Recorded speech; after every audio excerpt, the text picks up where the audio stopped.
कोलाइडी विलेनों के गुणों के बारे में।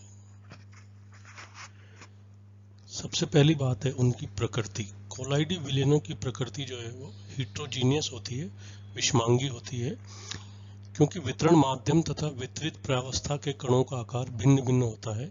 इसलिए ये दो प्रावस्थाओं का विषमांगी मिश्रण बनाते हैं, जिसमें वितरण माध्यम में वितरित प्रावस्था वितरित रहती है। दूसरी, निस्पंदता। कोलाइडी कण सामान्यतः फिल्टर पेपर में से छन जाते हैं, परंतु चर्मपत्र अथवा झिल्ली में से पार नहीं हो पाते हैं। यह इनकी फिल्टरेबिलिटी है। तीसरा है अणुसंख्य गुणधर्म यानी कि कोलिगेटिव प्रॉपर्टीज। कोलाइडी विलेनों के अणुसंख्य गुणों में केवल परासरण दाब ही एक ऐसा गुण है जो कि हम माप सकते हैं। इन विलेनों में कणों का आकार बड़ा होने के कारण विलेय के कणों की संख्या बहुत कम होती है, इसलिए अणुसंख्य गुणों के मान भी बहुत ही कम होते हैं। कलर, सॉल प्राय जो है कलर्ड होते हैं, लेकिन एक ही सॉल के कई रंग भी होते हैं, क्योंकि सॉल का रंग जो है वो वितरित प्रावस्था के कणों के आकार पर निर्भर करता है। जैसे गोल्ड सॉल में जब कण जिसके छोटे होते हैं तो उसका रंग लाल हमें प्रतीत होता है, जबकि कुछ कण बड़े होते हैं तो उसका रंग हमें नीला महसूस होता है। अब एक बहुत ही महत्वपूर्ण गुण है ऑप्टिकल प्रॉपर्टीज, और ऑप्टिकल प्रॉपर्टीज में है टिंडल प्रभाव। जब हम तीव्र प्रकाश के पुंज को कोलाइडी विलेन में से गुजारते हैं तो सीधे कोण से देखने पर प्रकाश का मार्ग एक कोन के रूप में हमें चमकता हुआ दिखाई देता है। इसका कारण यह है कि कोलाइडी कणों का आकार कुछ बड़ा होता है, जो प्रकाश ऊर्जा का अवशोषण करके उसे सभी दिशाओं में प्रकीर्णित कर देते हैं, जिससे वह हमें दिखाई देने लगता है। कोलाइडी कणों के प्रकाश के इस प्रकीर्णन का अध्ययन जो है सर्वप्रथम टिंडल नाम के वैज्ञानिक ने किया, इसलिए उनके नाम के आधार पर इस प्रभाव को टिंडल प्रभाव कहा जाता है। प्रकीर्णित प्रकाश का चमकीला भाग एक कोन के रूप में होता है, इसीलिए इसे टिंडल कोन भी कहते हैं। यह प्रकाश का स्रोत यहाँ पर आपको चित्र में दिखाई दे रहा है, और यह लेंस यानी कि जो है आईपीस है।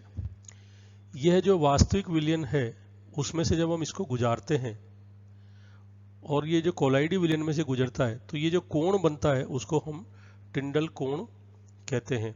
वास्तविक विलेन में कणों का आकार बहुत ही छोटा होता है, अतः वे प्रकाश का प्रकीर्णन नहीं करते हैं और टिंडल प्रभाव भी प्रदर्शित नहीं करते। यहाँ पर हमें कोई टिंडल कोण बनता हुआ दिख ही नहीं रहा है। इसी प्रकार इस गुण का उपयोग वास्तविक तथा कोलाइडी विलेनों के विभेद करने के रूप में भी हमें काम में लेता है। और टिंडल प्रभाव का एक बहुत ही अच्छा जो उदाहरण है वह है, आपने ग्रामीण क्षेत्रों में देखा होगा कि जहाँ पर वो जो आपके कवेलू की छत हुआ करती थी या जो घास फूस की छत हुआ करती थी, तो जब या रोशनदान से जब आप देखेंगे शहरों में भी, तो अंधेरे कमरे के रोशनदान या छोटे से छिद्र में से सूर्य का प्रकाश जब गुजरता है तो प्रकाश के पथ का पूरा हमें एक स्तंभ दिखाई देता है, जिसमें धूल मिट्टी के कण गतिशील अवस्था में आपको दिखाई देंगे। यह टिंडल प्रभाव का जो है प्रदर्शन हमने यहाँ पर चित्र के रूप में आपके लिए किया हुआ है। अगला गण है गतिक प्रॉपर्टी। यह जो है ब्राउनियन मूवमेंट है, क्योंकि इसका अध्ययन रॉबर्ट ब्राउन नाम के वैज्ञानिक ने किया था। उन्होंने बताया कि जब पराग कणों को जल में डालकर सूक्ष्मदर्शी से देखते हैं तो वे इधर उधर अनियंत्रित पथ पर गति करते रहते हैं। कुछ समय बाद जब कोलाइडी विलेनों को अति सूक्ष्मदर्शी द्वारा देखा गया तो यह पाया गया कि कोलाइडी कण भी पराग कणों की भांति इधर उधर अनिश्चित पथ पर गति करते हैं। वितरण माध्यम में कोलाइडी कणों के इस प्रकार की अनियमित और टेढ़ी गति को ही जो है ब्राउनियन मूवमेंट कहा जाता है। ये ब्राउनियन मूवमेंट का ये चित्र आप इस तरीके से कुछ भी आप टेढ़ा मेढ़ा जो भी बनाएंगे वह ब्राउनियन मूवमेंट का चित्र में प्रदर्शन होगा। आइंस्टीन ने जो है ब्राउनी गति की व्याख्या अणुगति सिद्धांत के आधार पर की, और उनके अनुसार वितरण माध्यम के गतिशील कण कोलाइडी जो कण हैं वो चारों ओर से निरंतर परिवर्तित वेगों से एक दूसरे से टकराते रहते हैं, जिससे कोलाइडी कणों में स्थानांतरणीय गति उत्पन्न होती है और एक दिशा की तुलना में दूसरी दिशा में भिन्न संख्या में अणुओं के टकराने के कारण कोलाइडी कणों की दिशा बदल जाती है। इसीलिए कोलाइडी कण वितरण माध्यम में टेढ़ी मेढ़ी दिशा में गति करते रहते हैं। निलंबन के कणों का आकार चूंकि बड़ा होता है इसलिए वह ब्राउनियन मूवमेंट प्रदर्शित नहीं करते हैं। अगली जो प्रॉपर्टी है वो है इलेक्ट्रिकल प्रॉपर्टी यानी कि वैद्युत गुण यानी कि इलेक्ट्रोफोरेसिस, वैद्युत कण संचलन। कोलाइडी कणों पर धन या ऋण आवेश होता है तथा किसी एक सोल के समस्त कणों पर एक ही प्रकार का आवेश पाया जाता है। अतः जब इन विलयनों को विद्युत क्षेत्र में रखेंगे तो कोलाइडी कण किसी एक इलेक्ट्रोड की ओर गति करेंगे, धनावेशित कण कैथोड की ओर तथा ऋणावेशित कण एनोड की ओर गति करेंगे। इलेक्ट्रोड पर पहुंचकर जो है वो कण अपना आदेश उस इलेक्ट्रोड को दे देंगे और अवक्षेपित हो जाते हैं तथा इलेक्ट्रोड पर जमा हो जाते हैं। उसको हमने यहाँ पर यह प्रदर्शित किया हुआ है। विद्युत धारा के प्रभाव से धनावेशित कणों का कैथोड की ओर संचलन कैटोफोरोसिस और कोलाइडी कणों का किसी इलेक्ट्रोड की ओर गमन वैद्युत कण संचलन कहलाता है। कोलाइडी कणों पर विद्युत आवेश। कोलाइडी कणों पर धनात्मक या ऋणात्मक आवेश पाया जाता है तथा किसी सोल के सभी कणों पर एक ही समान का आवेश होता है, जैसे कि आर्सेनिक सल्फाइड के कणों पर ऋणात्मक आवेश तथा आयरन हाइड्रोक्साइड के कणों पर धनात्मक आवेश होता है। कोलाइडी कणों पर विद्यमान आवेश निम्न कारणों से हो सकता है। इसको हम ऐसे समझ सकते हैं। सोडियम स्टीरेट यानी कि साबुन के विलयन में ऋणावेशित स्टीरेट आयन परस्पर संयुक्त होकर झुंड रूप में कोलाइडी कण बनाते हैं, अतः वे ऋणावेशित होते हैं। कुछ कोलाइडी कण किसी अणु को अवशोषित करके फिर वियोजित हो जाते हैं, जिससे उन पर आवेश आ जाता है। जैसे आर्सेनिक सल्फाइड के कण H2S अणु को अवशोषित करके और फिर वियोजित होकर के प्रोटॉन त्याग देते हैं, जिससे वह ऋणावेशित हो जाते हैं। और कुछ कोलाइडी कण वितरण माध्यम से सम आयन को अधिशोषित करके आवेशित होते हैं, जैसे कि आयरन हाइड्रोक्साइड के सॉल के कण सॉल को बनाने के लिए प्रयुक्त FeCl3 से Fe+3 आयन का अवशोषण कर करके धनावेशित सॉल के कण में बदल जाते हैं। कोलाइडी कण में यदि अम्लीय या क्षारीय समूह है तो वो माध्यम से प्रोटॉन त्याग करके या प्रोटॉन ग्रहण करके आवेशित कण बना लेते हैं। जब प्रोटीन का कोलाइडी विलयन अम्लीय माध्यम में बनाते हैं तो उसके जो NH2 समूह है वो माध्यम से प्रोटॉन ग्रहण करके NH3+ समूह बना लेते हैं तथा धनावेशित हो जाते हैं। इसके विपरीत जब प्रोटीन का कोलाइडी विलयन क्षारीय माध्यम में बनाया जाता है तो माध्यम प्रोटीन के ऑक्जेलेट आयन से प्रोटॉन ग्रहण कर लेता है और कोलाइडी कण COO- युक्त ऋणावेशित हो जाता है।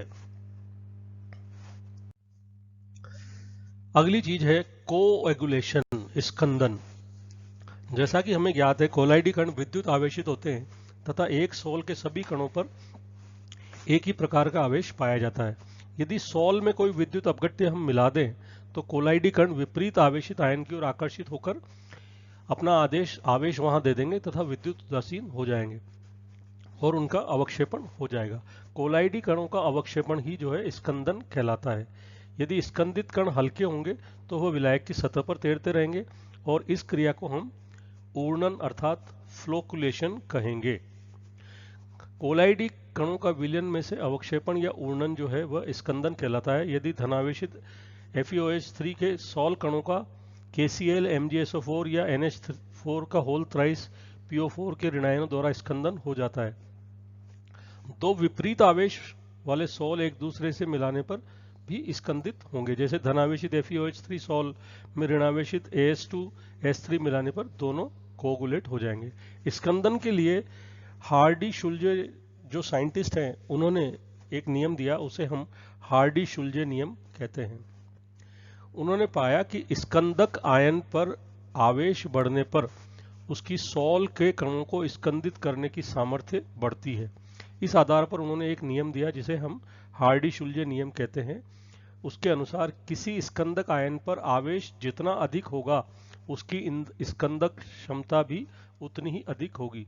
यदि हम AS2S3 के केस में ऋणावेशित जो ये है कोलाइडी है, इसके लिए सॉल का K+ या Ca+2 अथवा Al+3 तीन स्कंदक के रूप में काम में लेंगे तो सबसे ज्यादा जो है स्कंदक जो है वह Al+3 कार्य करेगा। इसी प्रकार से धनावेशित FeOH3 सॉल का स्कंदन वह निम्न क्रम में बढ़ेगा। यहाँ पर हमने 3 जो है ऋणावेशित स्कंदक लिए, Cl-, SO4-2 और PO4-3। किसी विद्युत अपघट्य की न्यूनतम सांद्रता का वह मान जो किसी सॉल को स्कंदित करने के लिए आवश्यक है ऊर्णन मान कहलाता है। एक संयोजी, द्विसंयोजी तथा त्रिसंयोजी आयनों के ऊर्णन मान निम्न प्रकार से बढ़ता है। त्रिसंयोजी आयन का ऊर्णन मान जो है कम होगा, द्विसंयोजी आयन का ऊर्णन मान उससे अधिक होगा तथा एक संयोजी ऊर्णन आयन का मान सबसे अधिक होगा। अतः किसी विद्युत अपघट्य का ऊर्णन मान जितना कम होगा उसकी कोलाइडों को स्कंदन करने की क्षमता उतनी ही अधिक होगी। Thank you.